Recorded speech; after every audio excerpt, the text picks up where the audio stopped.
Assalamualaikum warahmatullahi wabarakatuh. Alhamdulillah, salatan wassalaman ala rasulillah Sayyidina Muhammad ibn Abdillah Maba'du, yang saya muliakan pengasuh pondok pesantren Darul Ulum Kiai Haji Ahmad Junaidi Al-Bantani, yang juga merupakan Ketua Komisi Fatwa Majelis Ulama Indonesia Pusat,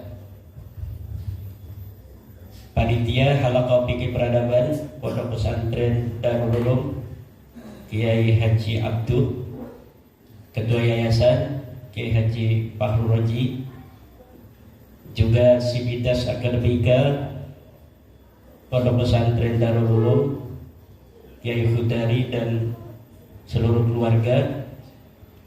Pemateri kita dari pengurus besar Nahdlatul Ulama telah hadir. Ini yang ganteng pakai jas, Kiai Haji Al-Hafidh Kurniawan. Beliau adalah pengurus besar Nahdlatul Ulama Lembaga Bahsul Masail, juga asli dari Jakarta. Ini Kiai Haji Darul Azka Wong Jowo Ngayogyakarta Hadiningrat.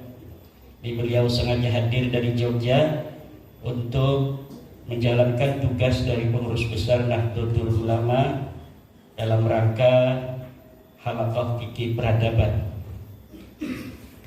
Tema kita hari ini dalam Halaqah Fikih Peradaban di Pondok Pesantren Darul Ulum adalah mengangkat tema ijtihad ulama Nahdlatul Ulama dalam bidang sosial dan politik.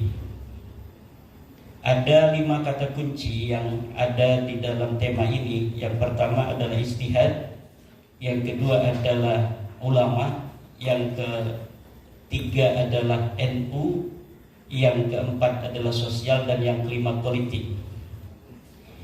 Saya sebagai pemateri yang pertama hanya akan mengambil kata kunci yang pertama untuk nanti diteruskan oleh dari PBNU tentang kata kunci yang lainnya. Kata kunci yang akan saya eksplorasi dalam kesempatan ini adalah tentang ijtihad. Saya akan batasi di dalam ijtihad karena saya kira ada kesenjangan antara perkembangan peradaban dengan ajaran Islam. Sepertinya perkembangan peradaban yang begitu cepat tidak mendapatkan respon yang sama dari ulama-ulama Islam, apalagi di Indonesia. Nampaknya ulama Indonesia hanya menunggu ulama-ulama Timur Tengah ketika adanya masalah baru, masalah-masalah kekinian yang muncul. Jadi sepertinya ulama Indonesia menempatkan dirinya hanya sebagai pengutip daripada pendapat ulama-ulama Timur Tengah. Padahal piranti-piranti dari istinbat dan ijtihad itu diajarkan di pondok pesantren. Dari situ sebenarnya laik bagi ulama-ulama Indonesia, terutama ulama-ulama NU, untuk berijtihad. Bahkan menurut saya ini lebih layak ulama-ulama Indonesia di dalam berijtihad. Karena apa? Karena pengajaran di pondok pesantren saat ini lebih detail di dalam masalah nahwu, shoroh, badi, bayan, ma'ani, mantik, usul fikih, qawaid fikih daripada di Timur Tengah hari ini. Mungkin orang yang bisa baca kitab Gundul tanpa berharokat di dunia hari ini terbanyak di Indonesia. Orang yang tamat kitab Sahih Bukhari dari bab wahyu sampai terakhir 4 jilid di dunia ini yang paling terbanyak adalah ulama dan santri Indonesia. Begitu pula yang sudah tamat Sahih Muslim, Abu Dawud, Turmudi, Nasai, Ibnu Majah, itu kebanyakan adalah santri dan ulama-ulama Indonesia yang hafal alfiyah. Saya mungkin agak berlebihan kalau mengatakan yang terbanyak hari ini adalah di Indonesia daripada di dunia Islam lainnya. Pengkajian secara harfan-harfan di pondok pesantren di Indonesia dalam bidang fikih dan usul fikih hari ini masih tertradisikan dengan baik. Ulama-ulama Indonesia hari ini sudah faham tentang itu kitab Al-Waraqat, Ghayatul Wusul, Jam'ul Jawami. Mungkin Jam'ul Jawami kitab usul fikih hari ini yang paling populer di dunia, terutama di Asia Tenggara, Mesir, juga di belahan India. Itu hari ini yang banyak tamat Jam'ul Jawami ini adalah santri dan ulama Indonesia.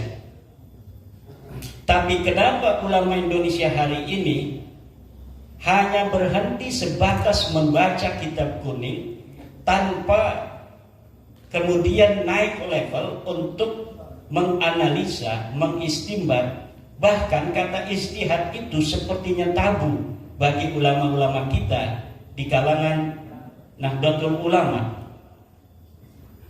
Sehingga pada 100 tahun terakhir perkembangan dunia Islam sejak Syekh Nawawi Tanara Al-Bantani, ini tidak ada lagi ulama Indonesia yang berkaliber seperti Syekh Nawawi Al-Bantani. Setelah Syekh Mahfud At-Turmusi, tidak ada lagi ulama Indonesia yang berkaliber seperti beliau, Syekh Mahfud At-Turmusi. Bahkan untuk mencapai derajat seperti itu, Syekh Nawawi dan Syekh Mahfud At-Turmusi itu harus pergi ke Hijaz, kemudian baru mendapatkan martabatun aliyatun fi jami'il ulum. Ini yang menjadi pertanyaan besar di dalam benak saya. Kenapa dengan piranti yang amat lengkap seperti itu, ulama-ulama Indonesia, santri-santri Indonesia itu tidak naik-naik level? Lama pertanyaan itu menggurita di dalam sukma dan perasaan, baru kemarin-kemarin ini ada jawaban. Jawabannya itu lahir setelah diskursus nasab Habib Ba'alawi ini muncul. Ketika 1 tahun yang lalu saya menyajikan hasil kajian saya tentang terputusnya nasab Ba'alawi, kemudian itu menjadi diskursus publik, bukan hanya di Indonesia tapi juga di Timur Tengah dan beberapa negara Asia Tenggara yang di situ ada Habib Ba'alawi. Hari ini baru saya mendapat sebuah jawaban kenapa Indonesia minim melahirkan para ulama-ulama kelas dunia. Jawabannya adalah taklid buta. Qabulu qaulin bila hujjatin, menerima ucapan tanpa adanya dalil sekalipun dari orang lain. Dari mana kesimpulan itu muncul? Kesimpulan itu muncul dari narasi-narasi yang terbangun di media sosial tentang bagaimana para santri kita dan para ulama menyikapi diskursus nasab itu.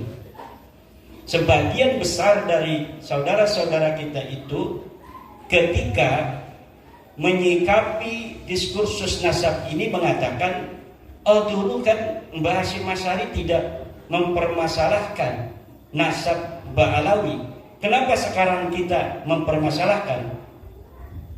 Apakah misalnya Imaduddin Utsman itu lebih baik, lebih pintar daripada Syekh Hasyim Asy'ari?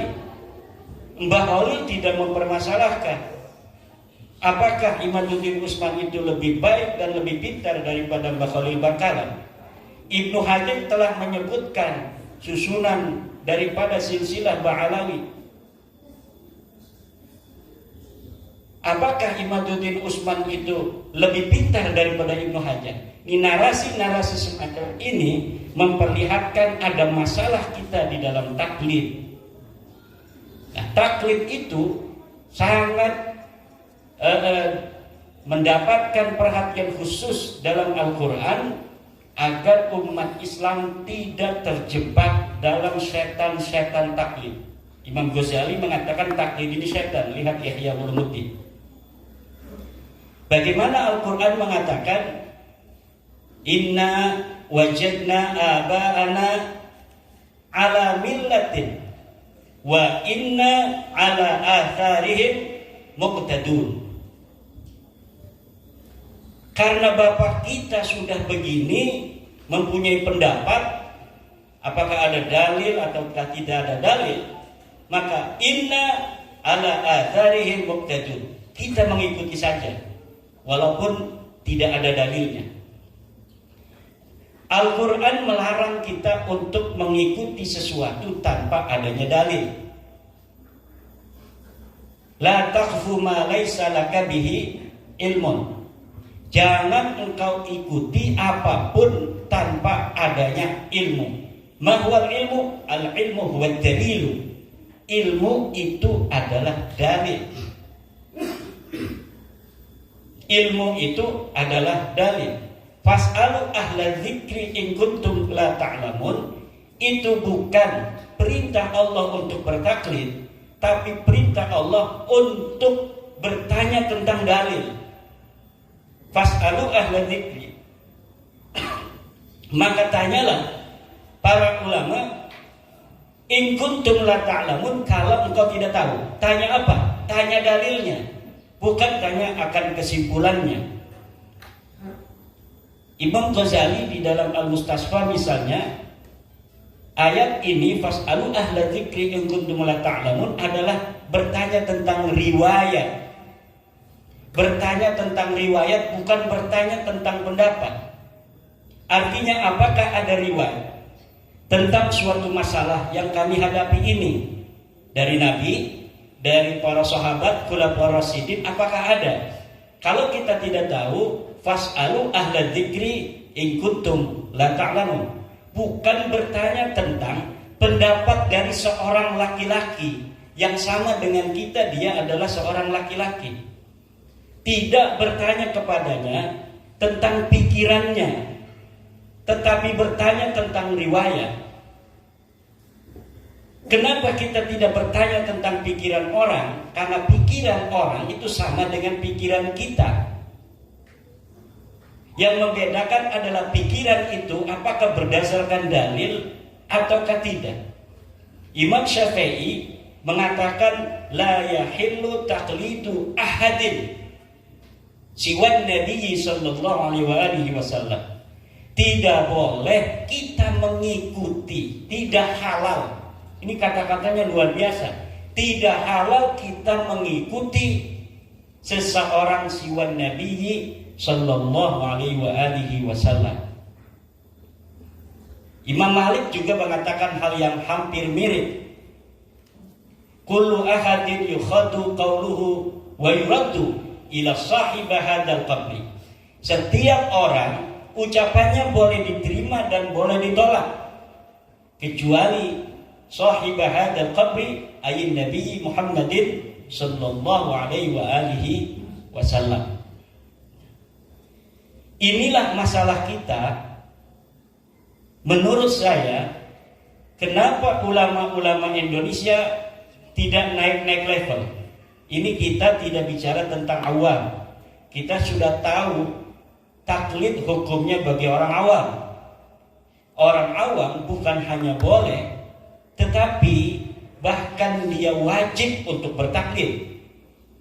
Yang kita bicarakan hari ini adalah ulama. Dia yang sudah bisa baca kitab kuning, dia yang sudah mengerti ilmu usul fiqih, dia sudah mengerti ilmu ma'ani, dia sudah mengerti ilmu bayan, tetapi dalam pendapat seperti orang awam. Bagaimana orang awam dalam berpendapat? Orang awam berpendapat dengan taklid. Dia beribadah dengan taklid, li'annahu la yaqdirul ijtihad. karena dia tidak mampu untuk beristihad. Yang kita maksud istihad ini bukanlah istihad dalam pengertian seperti Imam Syafi'i beristihad umpamanya.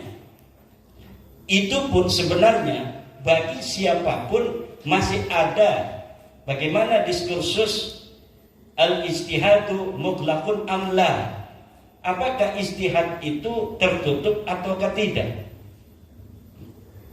Istihad itu selamanya tidak tertutup. Kenapa? Karena an-nawazil la tatahaddad. Nawazil itu peristiwa-peristiwa tidak terbatas. Sementara an-nususu yatahaddad. Nusus itu, nas-nas itu terbatas. Ketika nas-nas, teks-teks Al-Quran atau Al-Hadis tidak bisa untuk menjadi jawaban daripada perkembangan zaman, peristiwa-peristiwa baru yang muncul, lalu dengan apa kita harus merespon peristiwa-peristiwa baru itu apabila istihad itu telah tertutup?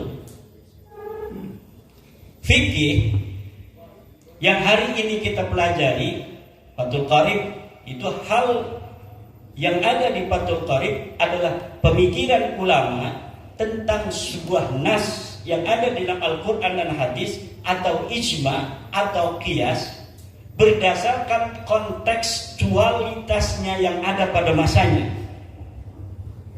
Tentunya dalam setiap masa akan ada hal-hal baru yang apabila kita cari penyelesaiannya dari Fathul Qarib tidak akan kita jumpai. Begitu pula dalam Fathul Mu'in, walaupun baru 100 tahun lebih. Begitu pula dalam I'anatul Talibin. Begitu pula di dalam kitab-kitab lainnya, apalagi misalnya kita langsung kepada Imam Ar-Rafi'i yang sudah 500 tahun, pada Ibnu Hajar yang bisa 200 tahunan, apalagi kita langsung kepada Imam Syafi'i yang sudah 1000 tahun. Tentunya dalam setiap masa az-zamanu yahtaju ila rijal. Untuk apa? Rijal ini yang akan menjadikan Al-Quran itu bicara. Di anal Qur'ana la yantiqu wa innama yatakallamu bihi rijal. Quran itu tidak bisa bicara, yang bisa bicara itu adalah ulama. Bagaimana kalau pintu istihad itu tertutup, sementara ulama tidak boleh ngomong karena pintu istihadnya tertutup, harus dia melihat di kitab. Di kitabnya tidak ada. Lalu akan banyak permasalahan-permasalahan yang tidak ada jawabannya dari agama. Ibnu Salah lagi umpamanya, ini menjadi salah satu penyebab daripada bagaimana mandeknya ilmu pengetahuan hari ini, berpendapat bahwa tashihul ahadits itu sudah berhenti pada masa Ibnu Salah. Lihat di dalam muqaddimah. Kalau tashihul ahadits sudah berhenti, sementara banyak hadis-hadis yang tidak terkodifikasi di dalam kitab-kitab hadis yang ada, manuskripnya baru ditemukan. Kemudian apakah hadis-hadis yang manuskripnya baru kita temukan itu kita biarkan tanpa ditashih? Kita biarkan dia gundul tanpa ada keterangan apakah ini hadis sahih, apakah hadis hasan, ataukah dia hadis dhaif? Atau bagaimana kalau kita verifikasi relevansi daripada pentashihan ulama-ulama tentang hadis, bahwa ini hadis sahih? Apakah itu haram? Tidak. Banyak ketika seorang ulama telah mensahihkan hadis, kemudian ini diverifikasi relevansi oleh ulama lain, ternyata mempunyai kesimpulan yang berbeda.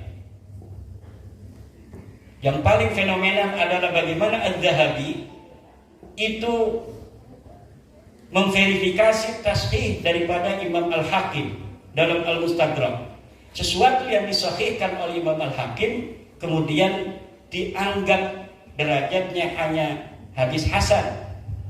Kenapa? Li'anna al-hakima 'inda al-dhahabi mutasahilun fi tasihil asanid, di dalam mensahihkan sanad-sanad. Dan inilah fikih peradaban Nahdlatul Ulama hari ini merangsang kita untuk bagaimana memverifikasi berbagai macam tatanan-tatanan pola pikir yang sudah mengkristal di kalangan kaum muslimin Indonesia untuk dapat menjawab peradaban masa kini dan masa yang akan datang. Diharapkan 100 tahun lagi antara hari ini sampai nanti pada abad kedua Nahdlatul Ulama di akhir, dari kalangan santri Nahdlatul Ulama muncul ulama sekaliber Wahbah Az-Zuhaili, muncul sekaliber ulama Yusuf Al-Qaradawi atau yang lain-lainnya, Said Ramadan Al-Buti dan sebagainya. Jangan kita hanya hari ini mengutip dari ulama-ulama Timur Tengah, padahal mereka di dalam cara belajarnya tidak seperti kita. Kita cara belajar dari mulai i'lam annal awamila fi nahwi mi'at wa amil. Setelah kita baca rapi, kita tarkib i'lam kalimah filamal kudu jajim lam jin sutul fa'ila diberan tasfir fa'ilam jenis jawab nahwi wa huwa ma la yaqujabani soal sampai wallahu a'lam bisawab. Kemudian kita naik lagi kepada kitab Jurmiyah Peragat ditarkib, kemudian kita naik ke Mutamimah, naik ke Asmawi. Itu hanya dalam bab nahwu. Naik lagi ke Muhatun I'rab, naik lagi ke Alfiyah. Alfiyah itu adalah nahwu bukan hanya untuk membaca. Bagaimana bab ikhbar itu memberikan kita pelajaran untuk menyusun kalimat. Jadi yang dirangsang oleh Alfiyah bukan hanya cara membaca kitab, tapi bagaimana ulama itu pikiran-pikirannya kemudian terkodifikasi di dalam sebuah kitab. Berapa kitab yang terproduksi dari zaman Syekh Nawawi sampai hari ini bisa dihitung dengan jari. Yang ada komentator-komentator dengan bahasa Indonesia yang keluar ribuan buku dari Universitas Islam. Universitas Islam YIN UIN itu melahirkan per tahun ratusan buku. Tapi kering, tidak bisa untuk melahirkan seorang mahasiswa pun yang bisa untuk mensyarahi matan takrib umpamanya. Pensarahan itu penting. Kenapa? Walaupun kita tidak bisa melepaskan diri begitu saja dengan fikih-fikih masa lalu yang berkaromah dalam tanda kutip, tetapi kalau ada pensarahan baru dari ulama hari ini, maka kejadian dan peristiwa yang lahir hari ini itu bisa terreportase masuk ke dalam kitab itu, yang nanti anak cucu kita tidak akan terlalu jauh untuk melihat di masa Syekh Nawawi tentang apa yang terjadi di sekitar ulama, tetapi ada wasilah dan wasaid di mana di tahun kita hari ini ada peristiwa-peristiwa yang terekam. Perkembangan fikih yang perlu mendapatkan respon yang cepat dari ulama hari ini belum terekam dalam kitab-kitab yang dikaji di pondok pesantren. Hanya dalam bidang fatwa, misalnya dari Mesir ada fatwa-fatwa yang tidak punya internet tidak bisa melihat fatwa itu. Kemudian Majelis Ulama Indonesia bikin fatwa tentang bagaimana hukumnya beli pulsa, hukumnya apa dalam fatwa, tapi tidak terkodifikasi dalam satu kitab yang laik untuk masuk pondok pesantren sehingga semua itu bisa dikonsumsi oleh para santri dan para kiai. Ini kira-kira yang ingin saya eksplorasi, yang nanti akan dikembangkan bagaimana ijtihad itu dilakukan oleh Nahdlatul Ulama di dalam bidang sosial dan politik. Hal lain yang saya temukan sebentar lagi, karena ini waktunya terbatas, adalah Kenapa ulama Indonesia tidak melahirkan ulama besar 100 tahun terakhir ini? Ada jiwa inferioritas yang tersindrom di dalam jiwa-jiwa umat Islam Indonesia. Jadi umat Islam Indonesia secara kemanusiaan dia memiliki sindrom inferioritas terhadap orang barat, orang bule. Umat Islam Indonesia sebagai seorang muslim mempunyai inferioritas, sindrom inferioritas terhadap orang Arab. Akhirnya apa saja yang lahir dari barat kemudian dianggap sesuatu yang layak untuk dijadikan contoh dalam peradaban, sesuatu yang lahir dari Timur Tengah daripada pemikiran-pemikiran ulamanya seakan-akan dianggap lebih bermutu daripada pemikiran dan pendapat ulama-ulama kita. Inilah yang harus dihilangkan, karena ajaran Islam tidak mengenal manusia lebih mulia dari sisi iriknya, dari sisi jenisnya, dari sisi sukunya dengan umat Islam lainnya. Laqad karramna bani Adam. Kita semua ini adalah anak Adam. DNA yang ada dalam diri kita itu ada DNA Nabi Adam. Tidak ada yang membedakan kita dengan orang Arab dari sisi DNA.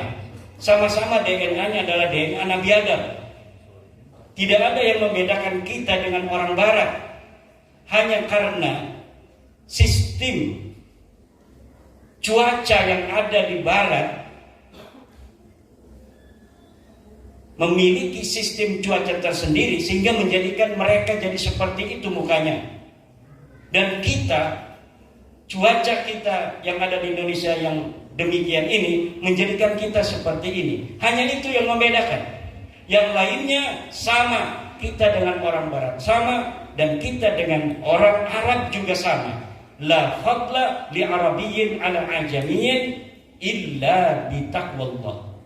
Tidak ada keutamaan orang Arab terhadap orang Ajam, sebaliknya wala li ajamiyyin ala arabiyyin.